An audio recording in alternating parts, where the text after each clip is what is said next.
Hello, welcome to another test oil live stream. This one is on the lubrication-related failure of a bearing. I'm Evan Zabowski. I'm the Senior Technical Advisor here at Test Oil.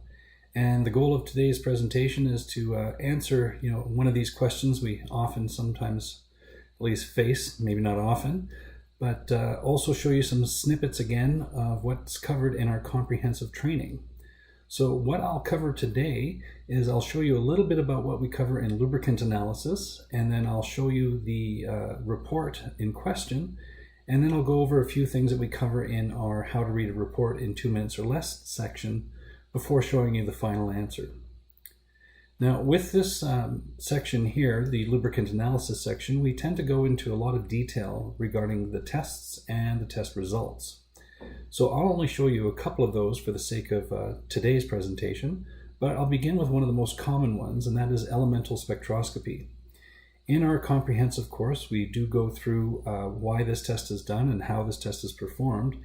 And one of the things we cover there is that your samples are diluted with a solvent and injected as an aerosol into a plasma. When your sample enters this plasma, the electrons in it get excited, or another word for this is ionized. And what we do is we measure off the light that is emitted when those electrons return to their normal states. So essentially what happens is, for lack of a better word anyways, your sample's kind of like it's burned. And as you know, when we burn things, we give off energy, we give off light. Well, it's kind of the same thing from that perspective. And the neat thing about this is every element on the periodic table gives off a unique spectrum of light. So that is what we're actually measuring. And just to give you an example of what this instrument might see, here are 3 different, very similar physically appearing metals, aluminum, tin, and lead, all kind of grayish silver colored metals. But to this instrument, as those elements are ionized, they would give off radically different signatures, and we can analyze for those. Now, one of the reasons we mention all this detail when talking about how the test is performed is because the way the test is performed, it centers on mostly 0 to 5 micron particles. It measures them very accurately, but anything larger than that, and the accuracy takes a bit of a nosedive. And somewhere around 10 microns, this instrument no longer is able to detect those particle sizes accurately.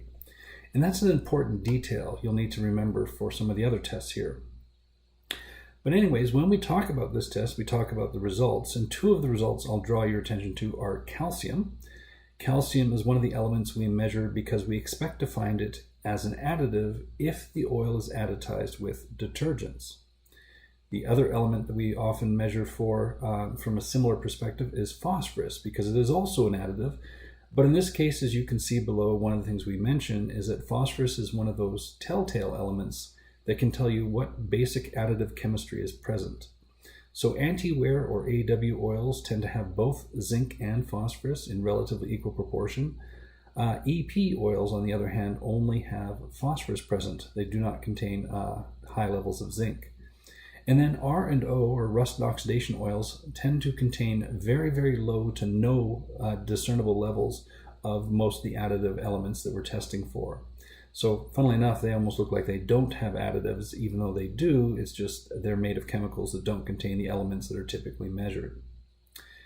Now, with phosphorus, one of the other things to note, though, is that phosphorus is also used as an EP additive in greases.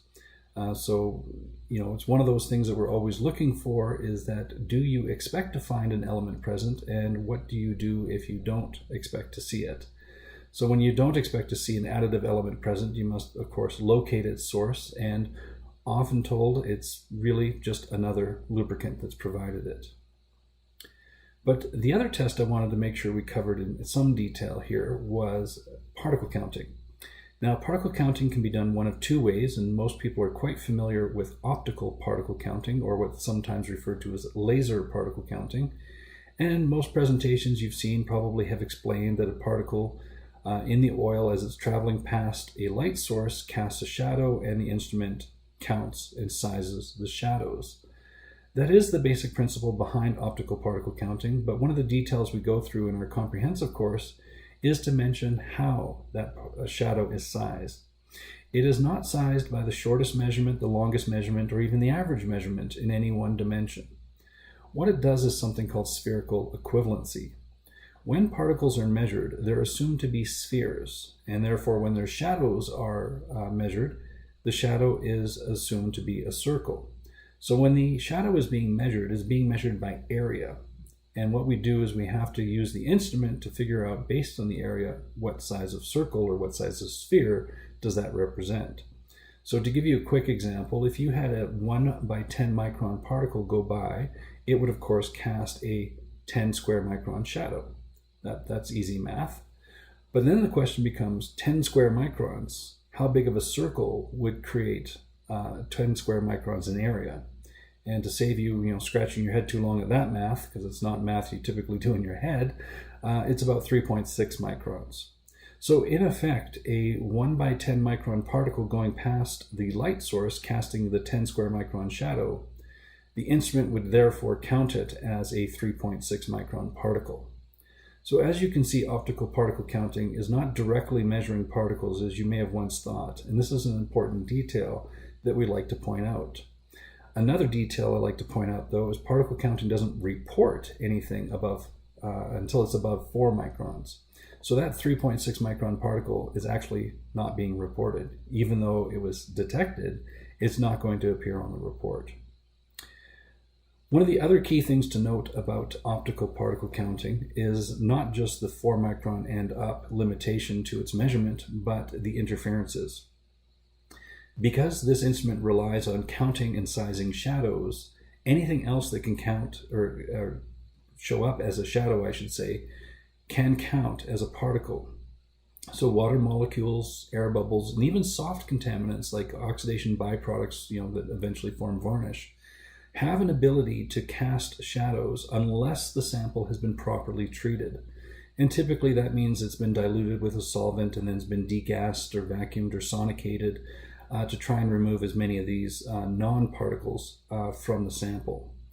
Now, most labs do actually perform all these steps, but it is extra labor. My point in mentioning this, though, is because at Test Oil, we prefer to use a different type of particle counting as our default method, and that is one called pore blockage.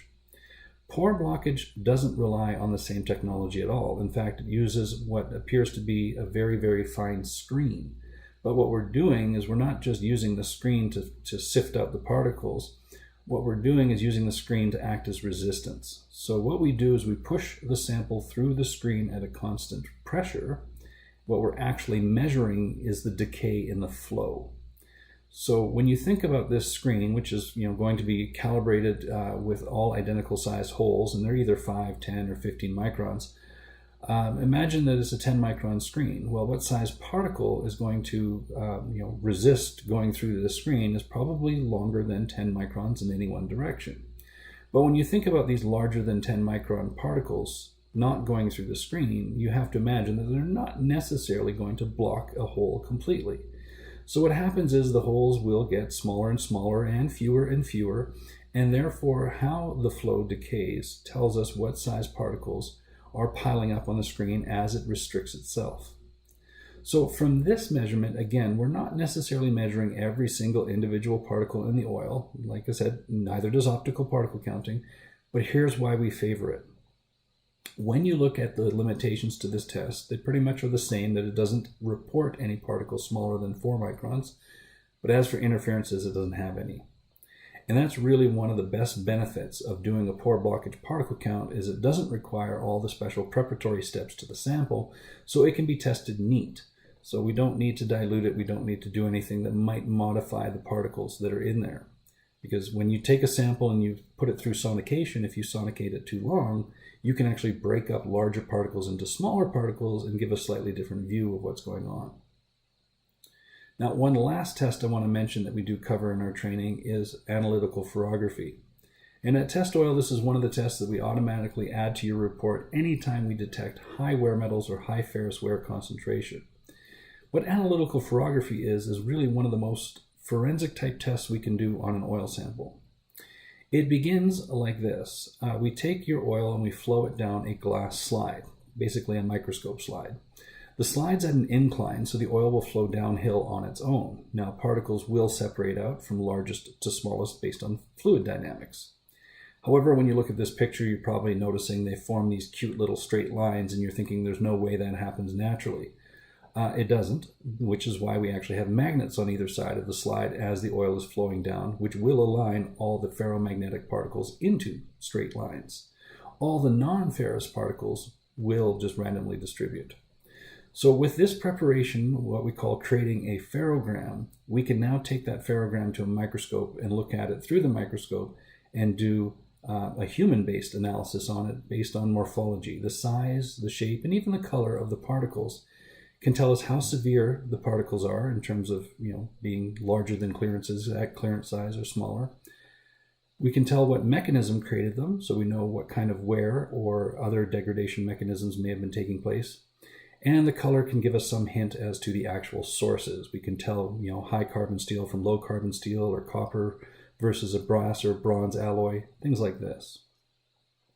Now, just to be well-rounded in our presentation here, the limitations to this test is it is a subjective human-based test, but the nice thing is it does not have any significant interferences. So now let me go through the actual report that I'd like you to see. This report here, I will make note, is from a failed bearing. So this one has actually failed already. So we're not here to decide if there's a problem. We know there's a problem. We know this bearing has failed. What we're trying to do is see the report from the perspective of, can we figure out why it failed, how it failed. So with this, I'd like to show you a snippet from one of our other sections of the comprehensive course, the How to Read a Report in 2 minutes or less. And with this section here, we cover quite a bit, and I'm going to reiterate some stuff I showed yesterday in the live stream that was basically what are the main steps for reading a report. So step 1 is simply to read the report from top to bottom, the whole report, every last piece of information. Step 2 was, as you get to the data section and you look at the analysis results, not to dwell on any interpretation while you're doing that. Just decide if the value is abnormal or normal. When the value is abnormal, all I'm asking that you do is classify it as either a cause or an effect. When we get to the end of the report, all of our causes should be able to be grouped together as either 1 or 2 causes, and everything else in the report is merely an effect. What the last step entails is actually looking at those causes and trying to see if we can figure out what to do next. The what to do next is often either a confirmation of a reasonable thought that this is probably why that is happening, or sometimes it's elimination. We're looking to eliminate a possibility so we can focus our efforts elsewhere. And on rare occasion, we sometimes know exactly what's going on that's wrong, and we know how to fix that. So with those 3 steps in mind, let me walk you through that report in its entirety using this technique. So when we say read the whole report, we do mean read the whole report. So we start at the very top left corner of this report, and we start reading. And we see here it says it's a plain bearing. Doesn't have a sump size. We don't really know how big this is, other than there's 5 gallons. So 5 gallons of oil, it's not a small amount. It's a reasonable amount. Takes a pail of oil.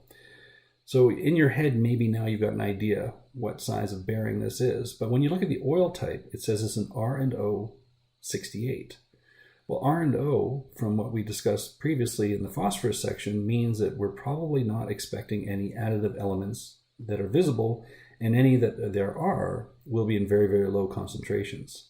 The 68 merely means that the viscosity at 40 degrees will be 68 centistokes.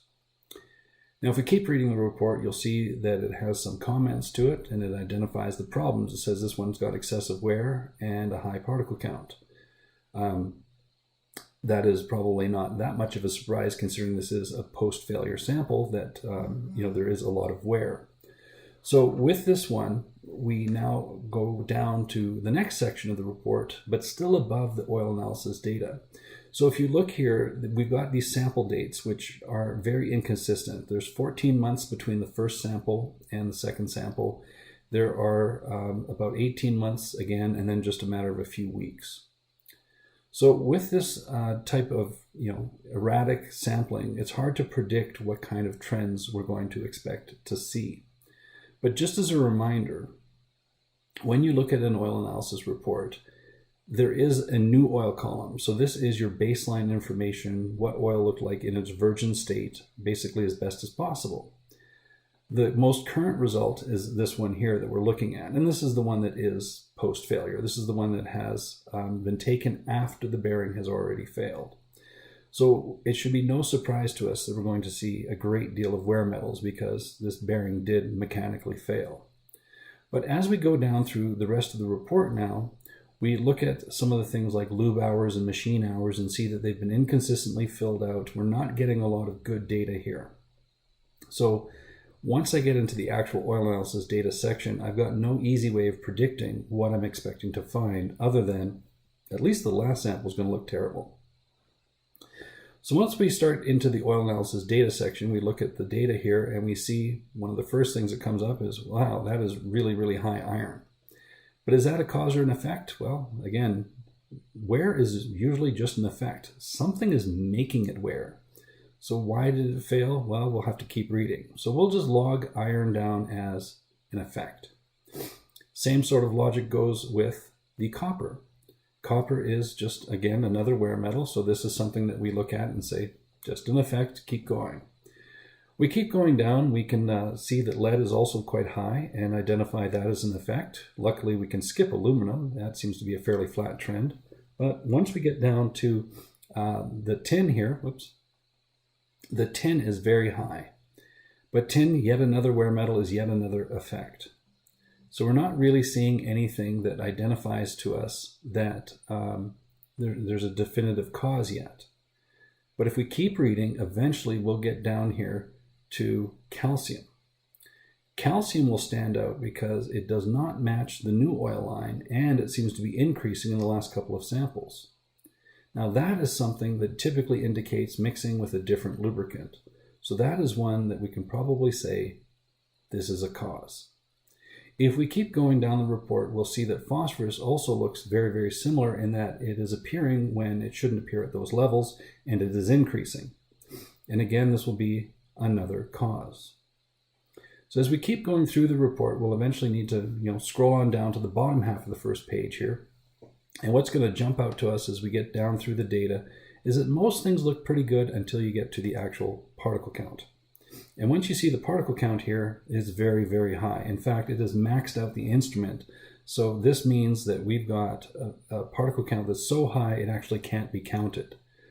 Now, the tricky question here is it a cause or an effect? And that's hard to discern because we know there's a pile of wear metals in there. But we also know that wear metals as they're measured are typically in the 0 to 5 micron range. Particle counting is 4 microns and up. So they don't necessarily overlap that significantly. So it's hard to say that that particle count is entirely wear metals. Maybe it's something else. So if we keep reading the report, we'll see nothing else that's really amiss on this page, and that's what's kind of curious. The viscosity is almost exactly 68. It's almost exactly where we expect to find it. Yet we identified calcium and phosphorus as additives that shouldn't be there. So that seems to be a fairly clear indicator that we've mixed a different lubricant into this system, yet we have not affected its viscosity. Now, once we get to the last page of the report, we will see the analytical ferrography results, and we'll see that quite a few things were noted here at very, very high levels and in very, very large sizes. So this is very severe, but again, not really that much of a surprise considering this has already failed. So when we look at the rubbing wear as an example, again, we assign that it's an effect. We can do the same thing with sliding wear. Sliding wear, it's just an effect. But when we get down to the bottom last one here, dust and dirt, that is one we can probably group as a cause. Now, what's interesting about this one is it might not be related to the calcium and the phosphorus. Right? Dust and dirt typically show up as silicon or silicon and aluminum. So this has nothing to do with the calcium and the phosphorus, which causes us to have to return back to that part of the report where the particle count was found, right here, where we said we identified it being very, very high. Now, knowing that there's very high levels of dust and dirt, we can probably classify particle count as another cause, that's related to the dust-dirt levels. So the final tally when we get to the end of the report would say to us that we've got calcium and phosphorus plus dust, dirt, and particle count. But everything else we noted on the report was simply an effect. And so, as I said, we group these together, and we can group like things together. So we'll throw particle count on this list, but we'll group the calcium and the phosphorus as one thing, the dust, dirt, and the particle count as something else. Now, one of the reasons that we group things into causes and effect is we don't focus on the effects. We focus on the causes. This is the section we want to pay attention to. This is the section we must investigate. And so one of the stories I like to tell during training is the story of Occam's razor. And Occam's razor is just this basic principle that when looking for an answer, you often look at the simplest solution, because the simplest solution is often the most correct. You don't try and get into a complicated if-then statement for all the sequence of events that happen to make something occur. You look at the simplest explanation for, well, how do we think we got there? So with this, there's a very famous quote here from Sherlock Holmes that many people paraphrased over the years, but basically stating that if you eliminated every other possible explanation, whatever remains probably the answer. Where I like to take this a step further is tell you another bit of an anecdote, though one to make you think outside of the box. And so I have a variation on this tale called Occam's toothpaste. Right? If he's got a razor, then he probably has got some toothpaste. And as the story goes, there was a toothpaste factory that had a big issue with shipping empty boxes, right? Product not being in the boxes. So that was costing them money. So as the story goes, the CEO spends millions of dollars upgrading the facility. And what he did was he installed some scales on the production line. So after the box is supposed to be filled, the box is weighed, right? And if it weighs something, then there's a tube of toothpaste in the box. If the box is empty, though, the light boxes will trigger an alarm, and therefore somebody can go over, remove the box, and restart the production line. So this seems to solve the issue. The toothpaste company is no longer shipping empty boxes. Everybody's happy. Well, once they start looking at their metrics, their KPIs, they realize that, yes, they're catching hundreds of empty boxes and things are looking better. But after a few weeks, though, there's no more alarms. So the CEO is concerned now that somebody has circumvented his great system and is not, allowing the system to work the way it should, which is why we're not counting any more empty boxes. When he goes down to the shop floor, though, to see why things are doing what they're doing, he sees there's no boxes in the reject bin. So this is now very puzzling. So what does he do next? Well, he looks a little bit up the line, and what he notices is there's a very cheap desk fan just blowing across the line. And what he sees is that the empty boxes are so light, the breeze from the fan just blows them right off the production line before they hit the trigger to stop the line and, sound the alarm. So he asks an employee, hey, what's this fan doing here? And the employee says, well, you know what? I just got sick and tired of having to restart the line and go remove a box and all these other things, right? So sometimes the simplest solution is, deadly obvious. But the other thing is, sometimes there is no box, right? But anyways, to return, with this example, I've tried to give some prompts along the way, and there's reasons I mentioned some of the testing just before we get into this. But you have to think, what would cause all those events, calcium, phosphorus, dust, dirt, particle count, what would cause all those to appear? And of course, lead to a failure, right? So, just to reiterate, calcium and phosphorus, you need to think that probably means a different lubricant got in there, but no change in viscosity. Remember that. That's the key. We saw the dust, dirt, we saw the particle count. We know that that's going to lead to wear. So you have to think whatever the lubricant is, it's contaminated. Well, where most people go with this much information is they think then, well, you know what? We have to think of something that would cause a very sudden and catastrophic failure. And it's probably not this. Right? Many, many times if you tell somebody, look, there's signs of the wrong lubricant, there's signs that it's dirty, people go, wow, they probably grabbed the wrong jug, they used a dirty funnel, there's cross-contamination, they pulled from the wrong drum. They can come up with a million excuses to come up with a wrong lubricant coupled with dirty lubricant. But what you need to appreciate is two things. One is it has to be the wrong lubricant of the same grade because it did not cause a viscosity change. And it has to be so dirty somehow that it did cause a sudden and catastrophic failure. And so the suggestion of grabbing the wrong jug or a dirty funnel or anything along those lines doesn't seem to add up. It's not enough to cause, within a few weeks, a bearing to outright fail. So one of the other snippets I'd like to quickly show you from our comprehensive training, again from the How to Read a Report in 2 Minutes or Less section, is simply the discussion about who should interpret the reports. And of course, a lot of people feel like labs should interpret reports because that's what you're paying them for. But as I point out, the lab's expertise has some limitations. Now, they know all about test limitations. They know what a test can and cannot tell you, how much variance, the precision, the bias, they know all these things. They know about metallurgy of equipment. They know what wear metals to expect from what sources. That's pretty common. And they also know how to trend. They know what looks normal versus what doesn't look normal. That part they've got. So they can do this. However, my argument is that there's somebody else who can do an even better job, and that is typically the end user. What does the end user bring to the table? Well, they probably have many of the same traits that the lab does, but they know about where and how the sample was pulled. So any anomalous results they can discount as just being a bad sample and move on. They know how the equipment is configured, right? They know if it shares lubricant with another device. They know if it has filtration on it, anything that might skew the results. And here's the key for this particular example. They understand its operating conditions. Right? They know if it works in a dusty environment. They know if it's running hotter than normal. They know these things.